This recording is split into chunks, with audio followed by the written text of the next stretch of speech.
أهلا وسهلا بكم في القناة. يحدث الآن في المغرب فتاة مغربية تقفز فوق السيارة بسبب خلاف مع صديقتها، ولحسن الحظ والحمد لله لم يحصل لها شيء.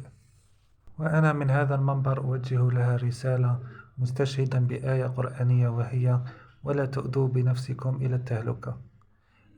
فمثل هذه التصرفات كان من الممكن أن تصيبك بالشلل أو بالكسر أو بالوفاة، فتجنبي مثل هذه النوع من التصرفات، واستغفري ربك وصلي ركعتين أحسن من هذه الممارسات التي ممكن أن تؤذي بها نفسك.